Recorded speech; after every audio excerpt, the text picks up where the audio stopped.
Pandian store today episode. Meena செந்தில ரொம்ப நேரமாக எழுப்பிக்கிட்டு இருக்காங்க. அந்த செந்தில் நல்லா கொரட்டை விட்டு தூங்கிட்டு இருக்காங்க. இங்கே செலவு வாங்கணும், அது இதுன்னு வாங்கிட்டு வாங்கன்னு எழுப்பிட்டே இருப்பாங்க. அந்த செந்தில் எனக்கு தூக்கமாக வருது மீனா, எதுக்கு இப்படி என்னை எழுப்பிட்டு இருக்க, கொஞ்ச நேரம் என்னை தூங்க விடுன்னு சொல்லிட்டு மறுபடியும் போர்வையை போட்டுட்டு தூங்க ஆரம்பிக்கிறாங்க. ஓடி தூங்குறியா அப்படின்ற மாதிரி தான் நம்ம மீனா அடுத்து ரெடியாக இருக்காங்க.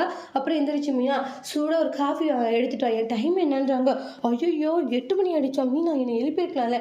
யாரு, நான் உங்களை எழுப்பலையா? ஏன் நான் எழுப்பினேன்? அப்போ சாப்பாடு எதுவும் செய்யலை. ஏன் மீனா எதுவும் செய்யலைன்றாங்க. ஏங்க நான் எழுப்பினேன், உங்களுக்கு சாப்பாடு செய்யணும், போயிட்டு காய்கறி வாங்கிட்டு வாங்க, டீ பால் வாங்கிட்டு வாங்கன்ட்டு ஒரு மனுஷன் எத்தனை டைமும் சொன்னேன், எது சொல்லி நீங்கள் கேட்கல, அதே நான் சும்மா ஆகிட்டேன்றாங்க. உங்களுக்கு வேணும்னா சமைச்சு சாப்பிடுங்க, எனக்கு நிறைய வேலை இருக்குன்னு மீனை பாட்டு கிளம்பி போயிடுவாங்க. அப்போ செந்தில் வந்து ரொம்ப ஃபீல் ஆகுறாங்க. இவ்வளோ என்ன பண்ணுறது, ஏன் இப்படி பண்ணிட்டு இருக்கான்ற மாதிரி காண்டாயிட்டு இருக்காங்க. அப்புறம் பாண்டியனோட வீட்டில் எல்லாம் சாப்பிட்டுக்கிட்டு இருக்காங்க. அப்போ வந்து மீனா வராங்க. வாமா மீனா, நினச்சேன்டி காக்கா நீ கத்துச்சு, நீ வருவன்ட்டு. காக்கா கத்துச்சு, ஆமாம் நீ வருவ தெரியும் காக்கா கத்துனதுனால, சரி உட்காந்து சாப்பிடுவாங்க. ஆஹா கமகமன்னு இருக்கு சாப்பாடுன்னு சொல்லி சாப்பிட்டுட்டு இருக்காங்க. ஆமாம் என் பிள்ளைக்கு சமைச்சு வச்சுட்டு வந்தேன். சமைச்சு வச்சுட்டு வந்தேன். அப்போ நீ இவ்வளோ பசியோடு இருக்க, இவங்க வந்து சாப்பிட்ற அப்படின்னுவாங்க. அத்தை ஒரு இட்லியை போட்டுட்டு என்னம்மா கேள்வி கேட்குறீங்கன்றாங்க கோமதி. மீனை எப்போனாலும் சாப்பிடலாம் சரியா, சரி மதியம் லஞ்சு சமைச்சு வச்சுட்டு வரல, இங்கேருந்து எடுத்துகிட்டு போய்டும், உனக்கு செஞ்சிருக்கோன்றாங்க. கோமதி எடுத்துகிட்டு போட்டோம், அது மீனாக்கு மட்டும் எடுத்துகிட்டு போட்டோம், உன் புள்ள அந்த செந்திலுக்கெல்லாம் வேண்டாம். ஏங்க அப்படின்றாங்க. தனியாக போனான் இல்லையா, தனியாக இருக்க எல்லாம் பழகிக்கணும் இல்லையா, அப்போ அதெல்லாம் அவன் பார்த்துப்பா. சாப்பாடு விஷயம் எதுவாக இருந்தாலும் மீனாக்கு மட்டும்தான் நீ செய்யணுன்னுவாங்க. அவனுக்கெல்லாம் செஞ்சுட்டு இருந்தால் அவ்வளோ வந்து கோவப்பட்டு திட்டிட்டு போயிடுறாங்க. கோமதியும் உள்ளே போயிடுவாங்க.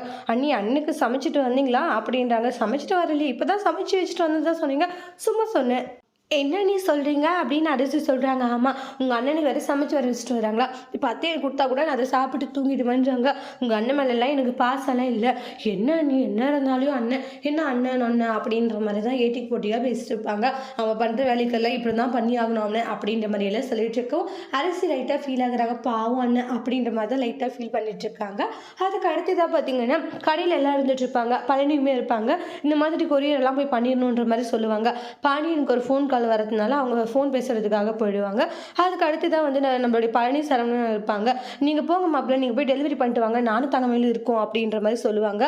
அப்போ சரவணன் நீ தப்பாகிடுமே அப்படின்ற மாதிரி, மாமா நான் மொத்த டெலிவரி பண்ணிட்டு வரேன், நீங்கள் கடையில் இருங்க. ஐயோ மச்சான் 2 பேரும் பண்ணிட்டாரு சொல்லியிருக்காங்கடா, நீ இப்போ ஒரு பக்கம் போ, நான் ஒரு பக்கம் போகிறேன், தீபாவளி வேறு இது பண்ணி ஆகணும்னு வாங்க. இல்லை மாமா நான் பார்த்துக்கிறேன்னு சொல்கிறேன்ல, கடையில் இருங்க அப்படின்னு சொல்லிட்டு அனுப்பிச்சி வச்சுருவாங்க.